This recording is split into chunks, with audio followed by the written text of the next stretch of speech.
Listen to this. A Phoenix couple was in for quite a shock when the pool they booked on an app turned out to be a fraudulent listing. The couple found out when Glendale police arrived, guns drawn, saying that the people in the pool were trespassing.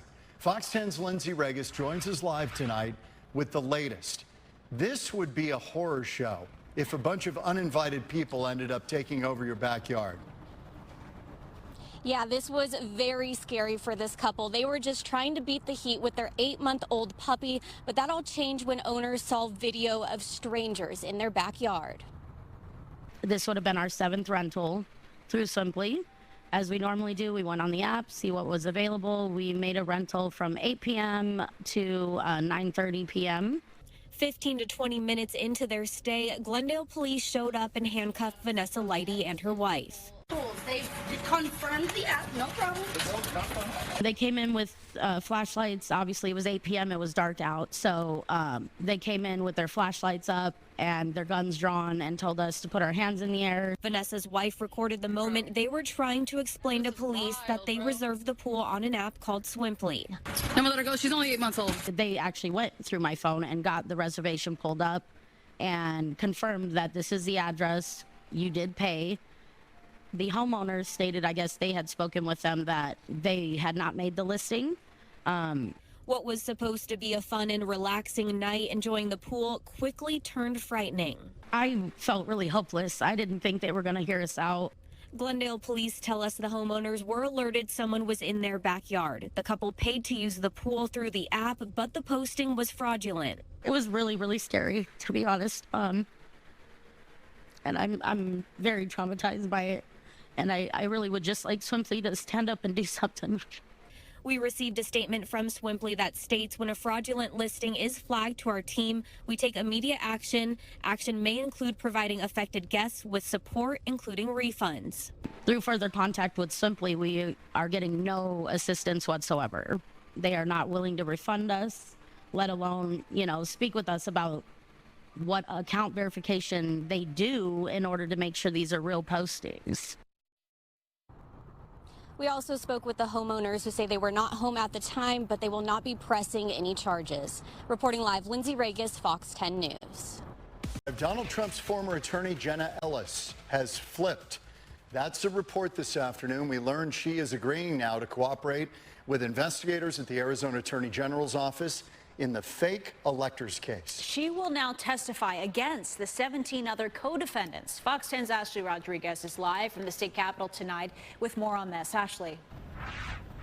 Yeah, we definitely were not expecting this afternoon. She says that she's going to take the stand and tell the AG what she knows, which means that she no longer has to worry about doing hard time. Former Trump attorney and prominent conservative media figure Jenna Ellis, accused of trying to overturn the 2020 election in favor of Donald Trump, says she is willing to work with Arizona prosecutors and be a key witness in the fake electors case.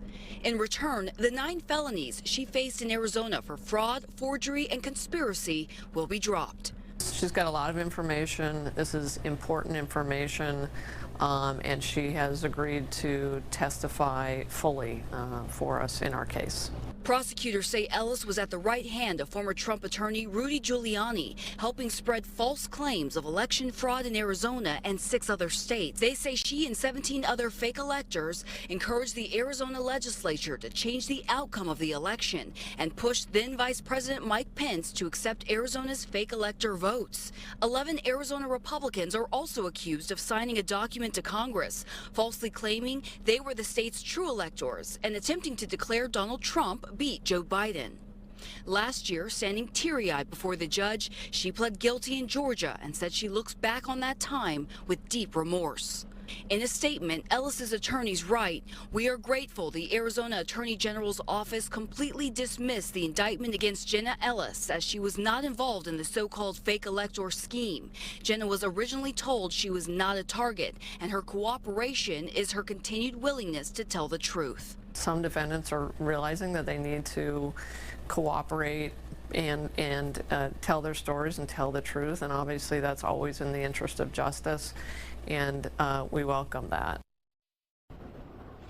Yeah, and on that note, attorneys will tell you that when one defendant decides to flip, it's usually followed by other defendants as well. In this fake electors case on a national level, Ellis is now the 4th defendant to admit guilt. We'll send it back to you in the studio. 17-year-old Matthew Ballesteros was murdered last year after he was shot at a friend's barbecue. Well, tonight, his family is connecting with another family also mourning a tragedy. Fox 10's Nicole Christine joins us live with the details. Nicole?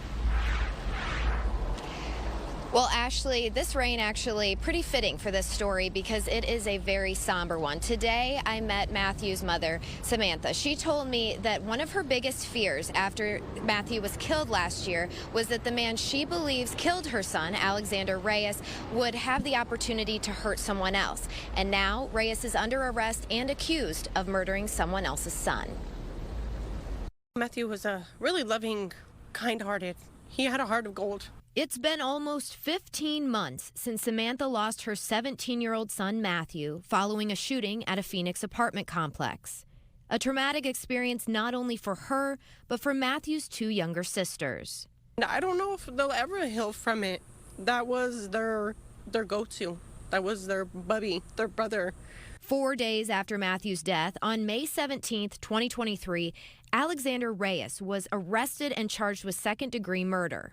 Samantha says she later received a letter from the Maricopa County Attorney's Office explaining there was not enough evidence to charge Reyes, a decision referred to as a turndown, which can happen if a prosecutor feels they don't have enough for a conviction. He was arrested, but couldn't prove hardcore proof that he did it, so they had to let him go.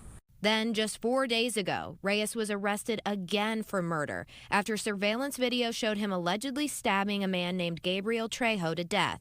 Samantha says she was floored when she found out at work. I had to leave. I couldn't breathe to know that he has killed somebody else when this shouldn't have happened. This shouldn't have happened.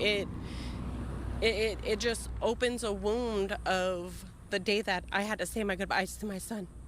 Police found the victim's body left stabbed and slashed under a blanket. According to court records, the video captured Reyes committing the crime, then stealing the dead man's bike and valuables. Samantha says she intends to follow Reyes' case and go to his future court dates. Because I want justice not only for my son, but for Gabriel. I want them to know my face, to know that I am Matthew's mother. And Matthew was taken from me. You took a life of a man that was sleeping on the ground and a 17-year-old boy from the back. That's the biggest coward. And they let this man go to do the same thing to somebody else. Now, not only am I hurting from this, another family's hurting.